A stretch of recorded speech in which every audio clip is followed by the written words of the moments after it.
What's good, people? No, I've been a little inconsistent recently, but I've been real busy with real life stuff outside of the TikTok and YouTube and all that stuff. So, I'm trying to just get in with the time I got. However, though, I saw that the UFC has recently signed Gable Stevenson. For those of you who don't know, Gable Stevenson is a former Olympic wrestling champion who's currently being tutored and mentored by John Jones, and is considered to be a pretty big prospect for MMA in general right now. Currently undefeated, but he's only like 2 or 3-0, something like that. Nothing too crazy, but it's the potential for what it could implication. Think of him to be kind of like a Bo Nickel somewhat. But they've signed him to the UFC, and this goes back to what I've been saying for quite some time now. The UFC, for the past, I could say, argue the past few years, have been intentionally trying to rebuild the heavyweight division.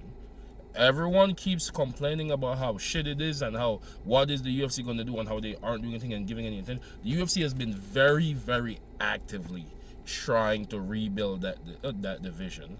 You see it. You just saw it the other night with somebody like Josh Hokett, how he performed against a top 5 heavyweight, and you have people like Waldo Cortez Acosta and even Brando Perkic, and even what Talison Teixeira was supposed to be. Originally, when Teixeira lost to Lewis was supposed to be the sacrifice to build Teixeira.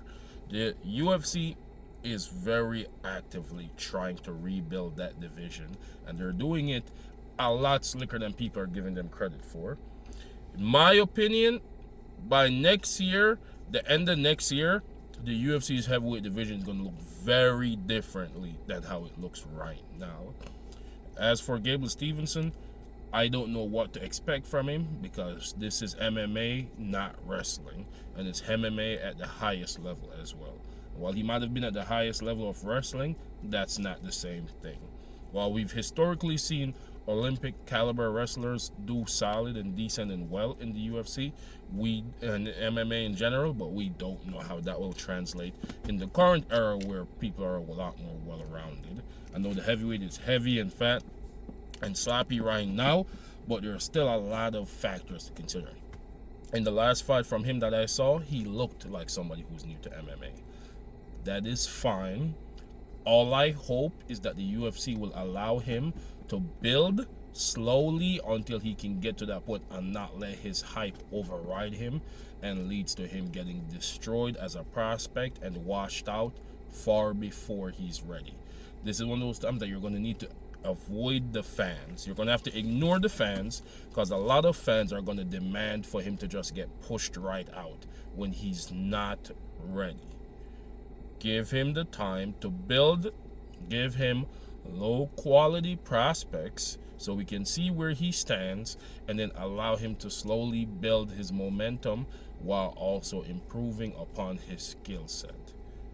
This is looking like a new era for heavyweight is approaching, and let's give these prospects the chance to build. I have a longer form video for that ready by Wednesday for the YouTube, but y'all let me know what y'all think so far. Y'all got hope for heavyweight? Let's see what's up. Next time, peace.